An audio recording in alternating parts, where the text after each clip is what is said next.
Hello and welcome to week 27's Dinosaw. So it's another 7 curious, interesting and hopefully innovative things I thought you'd like to see. So let's crack on. So the first one is Google's Deep View, and this is using a light field streaming. So a lot of words I've just thrown at you, I'll try and make some sense out of. Now, light fields take a scene and instead of just recording the video of the scene, what they do is they actually look at every single angle of that scene and just save it as a 3D scene. So essentially what you're seeing in the left hand side is a hemisphere, so a sort of half a sphere of 46 cameras all pointing out at slightly different directions, each with a wide angle view. So what they're really doing is they can look at different directions, but they can also look around things because they're just looking at different, they're actually spaced out in space. So if you, for instance, want to look round the corner, you can actually just tilt your head and look around the corner. So if you go to the website and have a look at these, and you can actually play with these examples, you can move your mouse and you can look around things. Now this is very different from 360-degree video, which they might look like an initial view, but what you're actually doing is you can look above things, you can look around things, you can see what's behind things, and you can look around corners, for instance. So this is interesting for two reasons. One, well, three, I guess. One is its light field. It's actually a mishmash of 3D scenes plus video that recreate the 3D scene real time. That's number one. Number two is the fact that the Google algorithm, which is the biggest advance here, is actually it's managed to compress it, all of this happening, to something that can be streamed across the internet. So that's really, really interesting. Before it took a huge amount of data, 46 cameras, all doing their own thing, all recording 3D scenes, and now it can be compressed in a really, really light format. And the third thing, which I think is the most interesting one, is this is super brilliant for headset, the VR headset. So before, if you were watching a 360 video, you could only really look in a direction and see essentially from a point of light outwards. And now what you can do is you can actually move your head far more naturally and you can look around things. So if you can stream this live from a sporting event or an interview or something like that, and you're wearing a VR headset, it's so much more natural to look at the scene. So really interesting. This week saw the Apple Developers Conference, or WWDC. I'd say it was more notable for being average than it was for being brilliant. However, first thing to note is it was a developers conference, so it wasn't a product launch. So if you're expecting a brand new iPhone and all that sort of stuff, this is not the event for that, although they have done a few things like that in the past. I would say also if you've got an Android phone or a Windows phone, possibly have had one of those for about 10 years, none of this is going to surprise you either. It was more notable for tweaks and I guess evolution, not revolution.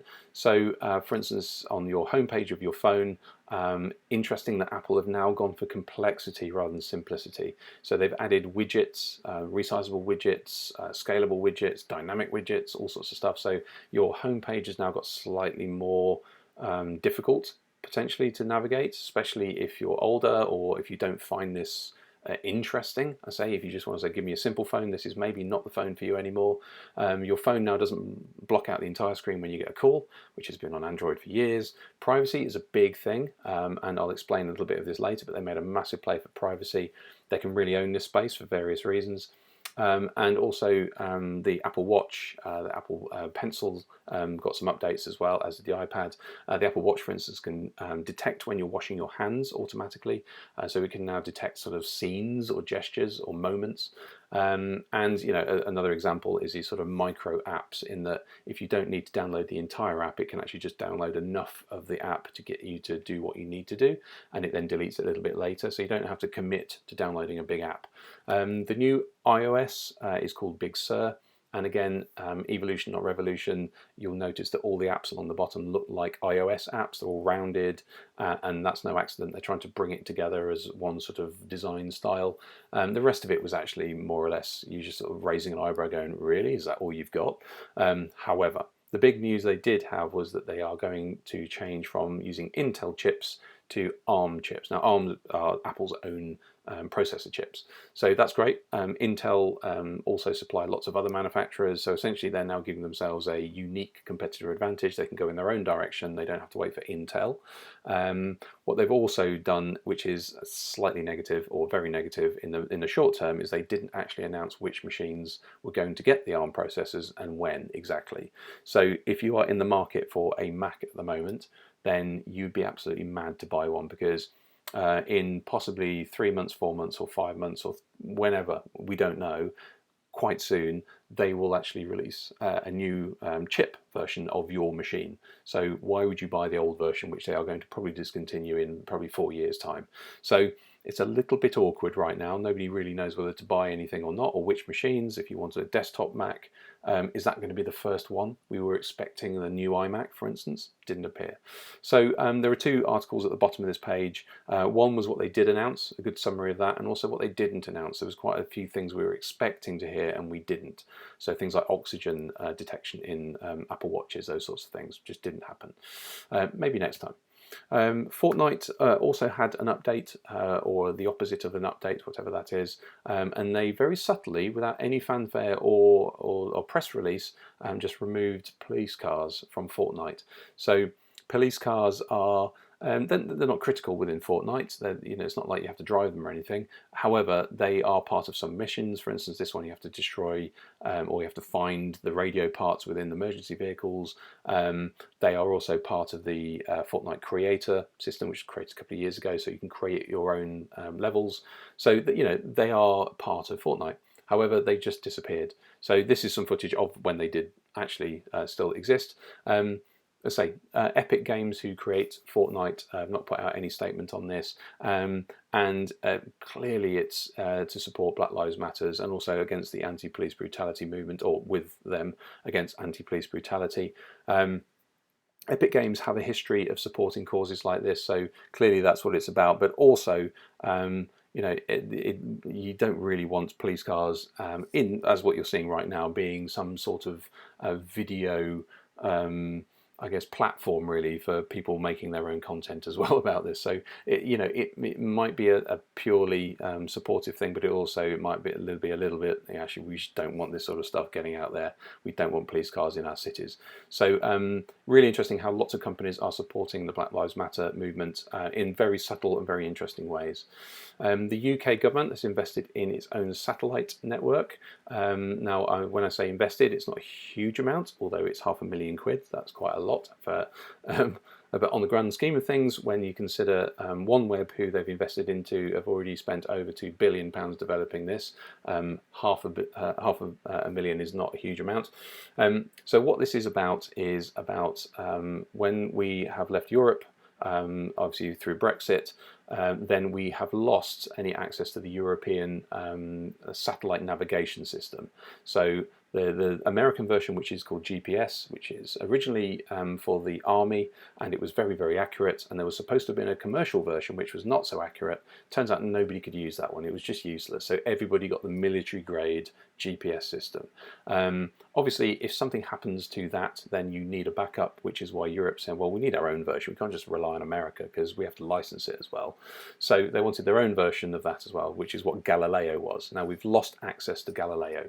So we've lost access to Galileo, but we can lean on GPS. If anything happens to GPS, either politically or technically, we're left in the lurch. So there is this company called OneWeb who have spent many years and lots of investment trying to launch a low Earth orbit internet network. So this is primarily to supply the internet at broadband speeds via a huge grid of satellites around the world. This is exactly what SpaceX are doing, and all those satellite launches you see. This is what all that's about. So there's kind of two good things and a bad thing about this. So the two good things is it will, ideally, with a small upgrade to all of these satellites, you could start using them as our own GPS system. The second one is the government promised that everybody, even in rural places, would get broadband. You go, well, actually, this could supply it. So that might be two birds in one stone. The negative is that this is filling the space with junk. It takes a huge amount of these satellites in low Earth orbit. You can see where on this thing here where the geostationary ones are really far out. These are in low Earth orbit, so you can see these ones with your naked eye. They glint. So if you're an astronomer, these are getting in the way right now. So yeah, how are we going to regulate this? So Weird video of the week would be Robocut. So cutting shapes out of polystyrene and hot wire is not new. If you've worked in the exhibition business as well, making large shapes out of polystyrene and hot wire is not new, using a robot, for instance. So big sort of sculptures and those sorts of things can be made with these devices. However, they use a straight piece of wire and essentially they just sort of cut at them using different angles. What this is doing is a little bit of a brain ache, and you have to go and watch the video to really get the full gravity of what's going on here. But essentially what it's doing is it's using two flexible arms to take a wire and twist the wire and create shapes as it's moving the wire as well. So not only can it articulate the wire in all different directions, it can also twist the wire between those 2 points to make it buckle, essentially, or make it twist, or make an S shape or a C shape or whatever it needs to make. And it can do that dynamically along the entire cut. So it can make very few cuts, but every single cut it makes are in multiple directions and in multiple angles. So it's really, really interesting. It really speeds up this, and it's quite accurate as well. So it can make sort of very sort of rough forms very quickly. So is this the future of rapid prototyping? Is this the automotive industry's next big step? However, really interesting. Have a look at the video. It's mind-boggling, the algorithm that works out where this wire needs to twist. As I mentioned earlier, Apple are really making a play of privacy and have done for a few years now, and it's kind of coming to a head. So this is the holy grail of privacy. So, and it's quite passive aggressive in a number of ways as well. So what's happening here is Apple have said that they're not going to stop cross-domain tracking. They're going to give the users the choice. Now, what cross-domain tracking is cookies, for instance. We've all heard of cookies, and we know that we have to keep accepting cookies and they can do things for us. Where cookies get a little bit weird is when they can start being shared by other sites. So I'm on one site, and actually there's a site over there that I'm sharing these cookies with that I know that I went to that site 2 days ago and I didn't buy something. So this site says, well, I'm just going to show you an ad then for that site. So it's this sort of non-specific sharing of data between lots and lots of websites that is happening all the time. If you go to something like the Daily Mail website, there's hundreds of cookies that are being shared at that point. So you don't see it as a user, but it's going on behind the scenes. It's what the ad industry uses to know what to advertise to you. It knows which sites you go to, and therefore it can put you in certain demographics. It also knows when you've bought something or whether you've clicked on an ad, whether you finally buy it, because it can track you across many websites to find out whether you finally bought it on Amazon, for instance. So attribution is really important for cross-domain, or cross-domain trackings are really important for attribution. Now, what Apple have done, bringing all that together, is they said, look, we're not going to stop this. And by the way, Apple have no advertising business at all. So if they stop this, it doesn't matter to them at all. Google, on the other hand, have a huge advertising business, and this could be devastating. So you can see why passive-aggressive thing number one. Passive-aggressive thing number two is they're asking you whether you would like to do it or not. Of course, they're not going to say yes or no. They're going to give you the choice. Now, this is what you see. Would you like permission to track your app across apps and websites owned by other companies? Your data will be used to deliver personalized ads to you. And you go, no, I'd rather ask not to track, thank you very much. So nobody's going to say yes, allow tracking, that's fine. I love the idea of that. So by giving you the option, they're really saying no. So that's interesting. So that could undermine what is an $80 billion ad industry.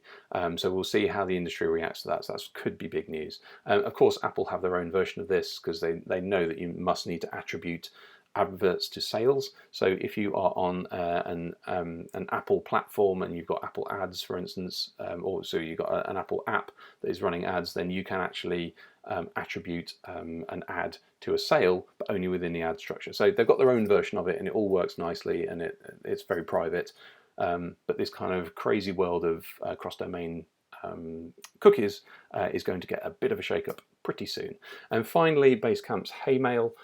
So many people along the years have tried to revolutionize email because, as we all know, it's slightly dysfunctional. Now they succeed to certain extents, but most of them fail. Haymail is kind of close to actually winning this. So if you have a look at their website, there's about 20 features in there, and each feature is an example of It's a really good example of innovation, basically, rather than just a feature.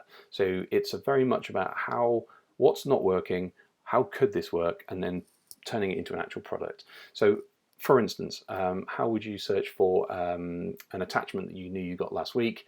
Currently what you do is you figure out who the attachment was from, you go into your email, you'd search on their name, you would probably then look for the ones with a little paperclip, see which ones have got the paperclip on them, you would then click on the email, there may be a chain of 6 or 7, it was maybe the third one down, you click on that one, or maybe you go through, check at the bottom of the email to see if it's attached and probably download it from there. Why wouldn't you just go to a folder that had all the attachments you've just recently got and then look for the attachment in there, and it will tell you which email it came from? It just makes sense. So each one of the features of Haymail is exactly the same as that. You go, oh yeah, it's quite interesting. So really interesting for that. Secondly, it's $99 a year. So you think, well, I don't need to pay for email. They're free, right? Gmail is free because of your privacy. They're sharing your data. So that's why it's free. So it's interesting that they put a value of $99 a year, the value of privacy, basically. So interestingly, watch that space, but definitely go and have a look at them, look at all the features, and I guarantee you'll be nodding at some of those going, that's a really cool feature. And with that, we are done. So thank you very much, and I will see you next week.